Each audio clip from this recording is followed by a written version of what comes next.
بسم اللہ الرحمن الرحیم۔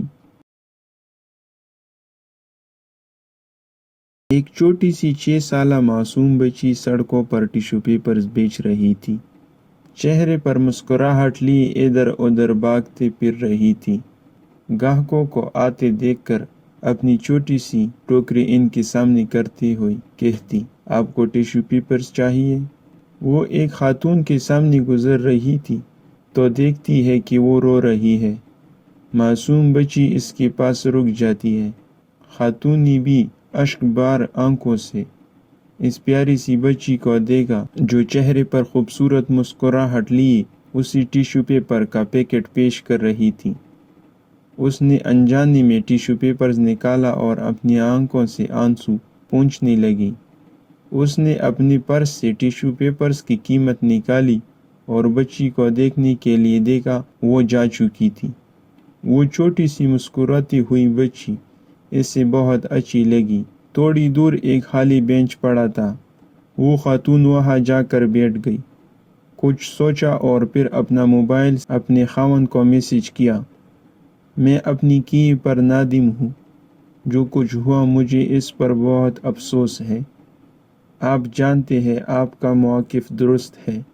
اس کا خاوند ایک ہوٹل میں پریشان حال بیٹھا تھا کہ ایسی بیوی کا یہ خوشگوار پیغام ملا۔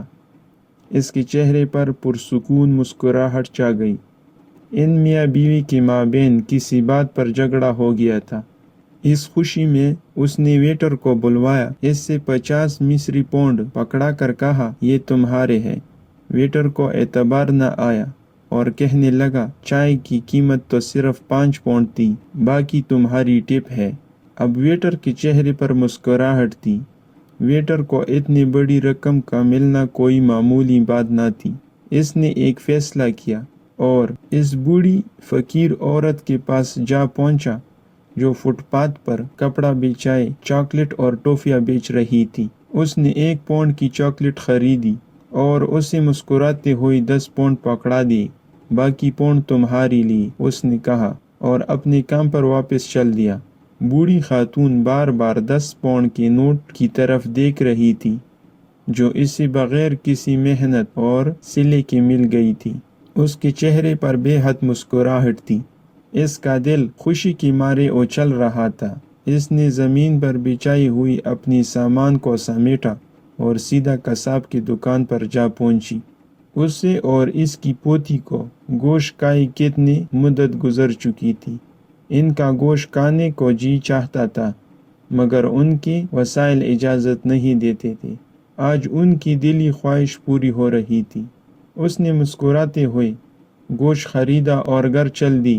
بوڑھی اماں نے بڑی محنت اور شوق سے گوشت پکایا اور ننھی سی پیاری سی پوتی کا انتظار کرنے لگی کہ وہی تو اس کی کل کائنات تھی۔ آج وہ گوشت کھا کر کتنی خوش ہوگی۔ وہ سوچوں میں گم تھی کہ ٹیشو پیپر بیچنے والی اس کی پوتی مسکراتی ہوئی گھر میں داخل ہوئی۔ آج اس کے چہرے پر عام دنوں سے زیادہ مسکراہٹ تھی۔ قارئین کرام، کیا ایسا نہیں ہو سکتا کہ ہم بھی اس ٹیشو پیپر بیچنے والی بچی کی طرح مسکراہٹیں تقسیم کریں، لوگوں میں خوشیاں بانٹیں؟ رسول اللہ صلی اللہ علیہ وآلہ وسلم کی حدیث پر غور کریں۔ رسول اکرم صلی اللہ علیہ وآلہ وسلم نے ایک حدیث میں اپنی امت کی رہنمائی فرمائی اور چہرے کی مسکراہٹ کی جانب توجہ دلاتے ہوئے فرمایا کہ تمہارا اپنے بھائی کے ساتھ مسکراتے ہوئے چہرے سے پیش آنا بھی صدقہ ہے۔ اور ایک اور جگہ ارشاد فرمایا کہ مومن کے دل میں خوشی داخل کرنا 60 سالہ نفلی عبادت سے بہتر ہے۔